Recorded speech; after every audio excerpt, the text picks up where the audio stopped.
Hi friends, இன்றைக்கி நம்ம நல்ல டேஸ்டான ஃபிஷ் குழம்பு எப்படி பண்ணலான்னு பார்க்கலாம். வாங்க வீடியோக்குள்ளே போகலாம். ஹலோ ஃப்ரெண்ட், வாங்க நம்ம மீன் குழம்பு பண்ணலாம். ஒரு 3 ஸ்பூன் ஆயில் ஊற்றிக்கிடணும். நல்லா பொரிஞ்சதுக்கப்புறம் 1 டீஸ்பூன் சீரகம், வெங்காயம் உரிச்சு கொஞ்சம் கூட சேர்த்துக்கணும்.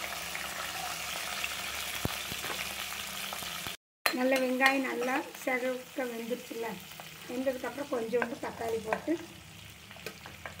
பச்சை மிளகாவும் போடணும். இல்லை கொஞ்சம் தக்காளியும் 2 வெங்காயமும் போட்டு நல்ல மையாக அரைச்சிக்கிடுவோம்.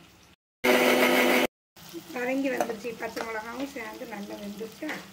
இப்போ நல்ல மிளகாப்பொடி ஒரு 2 ஸ்பூன் அப்படி போட்டு, மஞ்சள் பொடியும் போட்டு, கொஞ்சமாக சீரகப்பொடி நல்லா அப்படி நல்ல எண்ணெயில் வதங்கிருச்சு பாருங்க. வதங்கினதுக்கப்புறமா நம்ம அரைச்சி வச்ச தக்காளி 2 வெங்காயம் போட்டு அரைச்சோம்ல, அந்த பேஸ்ட்டையும் ஒன்றா போட்டுறோம். நல்ல மசாலா வெந்ததுக்கப்புறம் கொஞ்சமாக கொத்தமல்லி பொடி 1 ஸ்பூனு, அப்புறம் ஃபிஷ் கறி மசாலா கொஞ்சமாக நல்லா வதக்கிக்கிட்டு கரைச்சி வச்சுக்கிடணும். இந்த பாருங்கள், மசாலா நல்லா வெந்துருச்சு பாருங்கள்.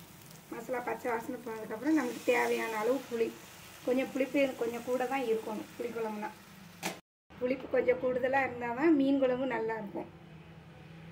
கொதித்து தக்காளியும் வெங்காயம் நல்லா மசிஞ்சிட்டு, இப்படி தான் நல்லா கொதித்து பக்கம் நல்லா கட்டி ஆகிற வரைக்கும் கொதிக்க வச்சுட்டு, அதுக்கப்புறம் தான் மீன் துண்டுகளை போடணும்.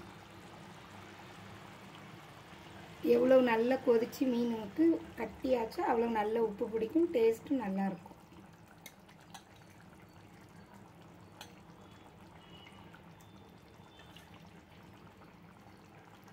இப்போ நம்ம தேவையான அளவு உப்பு போட்டுறணும். உப்பு போட்டு காணட்டை மறுபடியும் போட்டுக்கலாம். அந்த மீனுக்கு தக்கன நல்ல உப்பு போட்டுருங்க ஆரம்பத்துலேயே, அப்போ தான் நல்ல உப்பு பிடிக்கும். பாருங்கள், நல்ல மீன் குழம்பு ரெடி ஆயிடுச்சு. இப்போ கொத்தமல்லி இலையை போட்டு இறக்கிற வேண்டியதான்.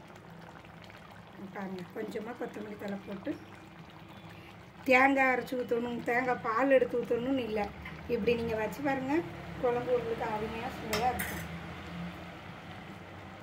பிடிச்சா சப்ஸ்கிரைப் பண்ணுங்க.